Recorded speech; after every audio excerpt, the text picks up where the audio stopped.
शहर बन जाता था तो मन को प्रसन्नता होती थी कि देखो हमको छाती हमारी फूल जाती थी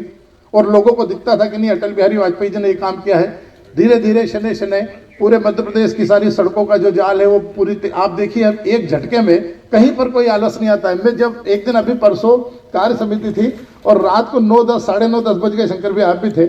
तो मुझे ये लगा कि यार 10 बजे मैंने कहा हाथ मुंह धो लूँ और मैं निकलता हूँ घर। फिर मैंने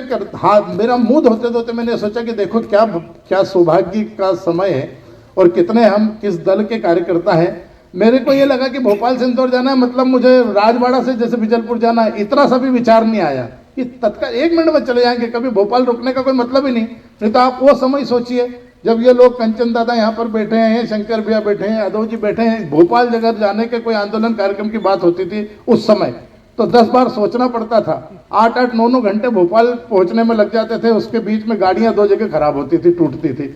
तो कुल मिलाकर के बात ही कि जितना ये संपन्नता जो हम लोगों को दिखाई दे रही है, ये इंदौर जो सबसे सुंदर शहर हमारा इंदौर है, आप जिन गांव के अंदर रहते हैं उन गांव के अंदर चारों तरफ सड़कों का जाल फैला हुआ है, नली गटर नाली चौबाली सब जगह, हर घर में शुद्ध पेयजल की व्यवस्था, 24 घंटे बिजली की व्यवस्था, 10 घंटे किसान को खेत ऐसे ही नहीं हो गई है।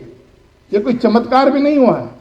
ये कोई चिराग घीस करके एक अलादीन आया निकल करके और उसको एक कह दिया कि जरा लाइट चालू कर दे, ये सड़क बना दे रातों रात, ये ऐसे नहीं हुआ है। ये सब आप लोगों का, भारतीय जनता पार्टी के नेताओं का और कार्यकर्ताओं का परिश्रम है। ये उस 20 साल के लड़के को बताने की आवश्यकता है जिसको कुछ दिखाई नहीं दिया,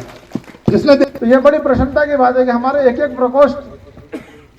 सांस्कृतिक प्रकोष्ठ, हमारी बहन यहाँ पर बैठी है पूजा मंडोरा जी, लगातार सांस्कृतिक प्रकोष्ठ के माध्यम से समाज के ऐसे वर्ग को जो सांस्कृतिक कार्यक्रमों के माध्यम से कोई ना कोई प्रायोजन करते हैं, उन लोगों को समाज से जोड़ने का, भारतीय जनता पार्टी से जोड़ने का काम कर रहे हैं। मैं उनका भी बहुत बहुत अभिनंदन करता हूं। पिछले दिनों लगातार कांग्रेस के जो नेता हैं, देश के प्रधानमंत्री जी के और प्रदेश के हमारे यशस्वी मुख्यमंत्री आदरणीय शिवराज सिंह जी के प्रति अनर्गल बातें जो कर रहे थे, अब शब्दों का जो उपयोग कर रहे थे और एक प्रवृत्ति बन गई कांग्रेस के नेताओं की। कहीं ना कहीं उनके अंदर की जो हीन भावना है वो दर्शित होती है उससे। जब आदमी के पास बहुत अच्छा कुछ बताने के लिए नहीं होता है, उसका अपना जब कोई इतिहास नहीं होता, कोई काम नहीं होते हैं, तो स्वाभाविक है उसके मन से इस प्रकार के शब्दों का निकलना। कि जब नरेंद्र मोदी जी के नेतृत्व, ये अपने ग्रामीण में होने वाला है, तो सबसे ज्यादा इन्वेस्ट हमारे ग्रामीण क्षेत्र में होने वाला है। और अगर ग्रामीण में इन्वेस्ट होगा तो रोजगार बढ़ेंगे, इंडस्ट्री आएगी, नई नई इंडस्ट्रियां बनेगी, एयरपोर्ट भी आने वाला। देखिए आने वाले समय में तो बहुत सारी चीजें ऐसी आने वाली है इंदौर में कि हम जब 5 साल बाद बैठेंगे तो इंदौर कुछ अलग ही दिखेगा, और 10 साल बाद जब हमारी नई पीढ़ी आएगी तो उसको पूरा बदला हुआ इंदौर दिखेगा, और 50 साल बाद जब दूसरी पीढ़ी आएगी तो ऐसा इंदौर दिखेगा कि पूरे विश्व के लोग इंदौर देखने आएंगे। ऐसी तैयारी है, आप चिंता मत करिए, इंदौर बहुत तेजी से आगे बढ़ने वाला है। क्योंकि हम जो प्लानिंग कर रहे हैं, मैं बता दूं